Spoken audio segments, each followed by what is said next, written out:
Hello Internet, hello world, Mr. B here again to discuss with you some ideas surrounding theatre studies and drama. Now an idea that comes up again and again within literary movements and within theatrical movements is this idea of existentialism. Now this is one of the most complicated things I've really ever tried to explain as part of my YouTube channel, so I do apologise if I mess this up, but I'll kind of give you my view on what existentialism actually is.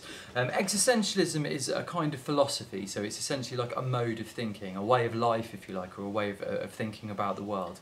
An existentialist attitude is one that essentially means that existence begins and ends with you or with me. So I create my own existence by thinking, by feeling, by touching, by experiencing life. My experiences are existed. This is how it gets kind of tricky, okay? So when I am born, my existence starts, and when I die, my existence ends, and everything in between I know is real because I experience it. A very, very famous French philosopher called Descartes he kind of made us think about it in a very, very kind of simple way. He kind of summarised it entirely in a very simple phrase, which was, I think, therefore I am, or another way of putting it is, I think, therefore I exist. Really, it's about saying that the universe is, you are the centre essentially of your own universe. So the world exists, everything around you exists because you exist. And that essentially is what existentialism is. Now, the reason why that's important is because if you take an existential stance on life, if you truly believe that the world does and the universe is essentially created by you and your experience of it, then what that does is it throws a lot of very other big questions up into the air. For example, if we are the creators of our own universes, where is God in all of this? You know, where is religion? Well, religion really has no place in this kind of existential thought, or maybe it does, but not in a massive kind of way.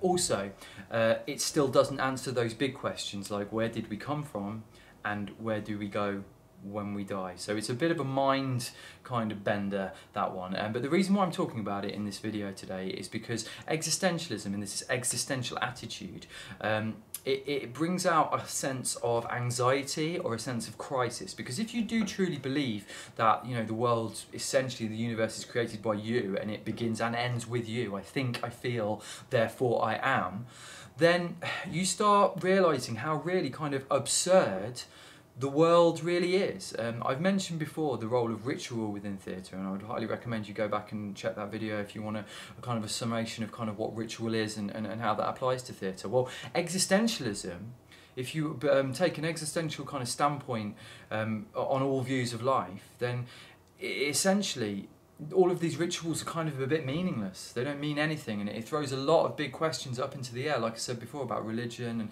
the meaning of life and what have you. When you feel that way, you often feel what's described as you have an existential crisis. So you start to doubt the very meaning of life. You start to doubt yourself and your place within the universe, and you become very aware of actually how insignificant you actually are within the big picture of the universe. And it's very confusing. That's kind of creates a sense of disorientation, a sense of cognitive dissonance, which is something that I'll go into in a bit more detail when you're in my class. So it has direct sort of application to a lot of practitioners' theories, and also a lot of literary movements.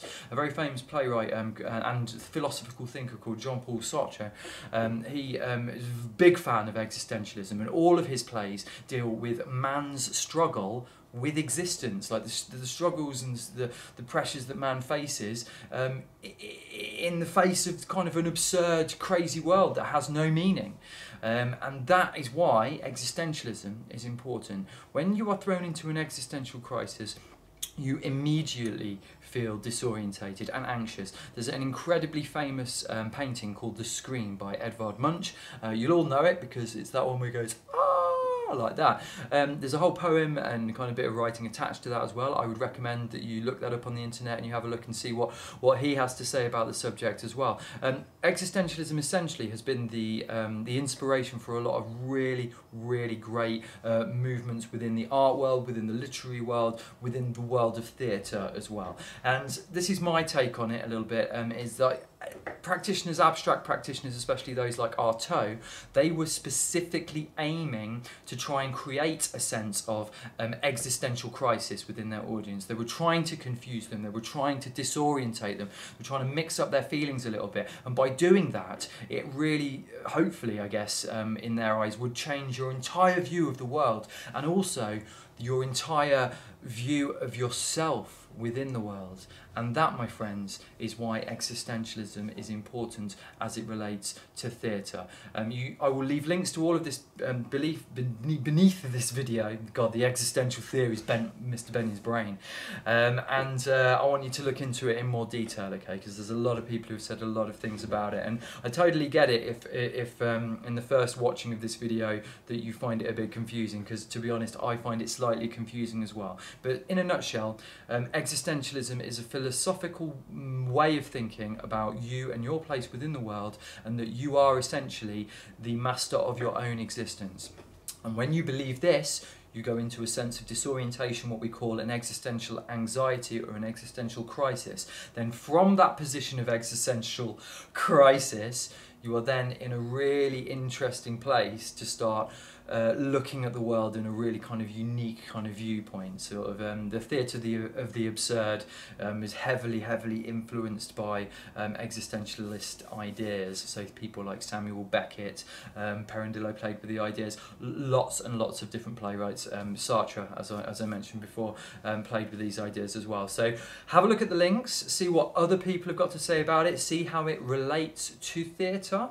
And let's see if maybe a bit of a deeper understanding of what existentialism is can be an enriching experience for you, the student. I really hope I've explained that well, but thanks for listening and watching, and I'll see you next time. Oh, subscribe. Bye.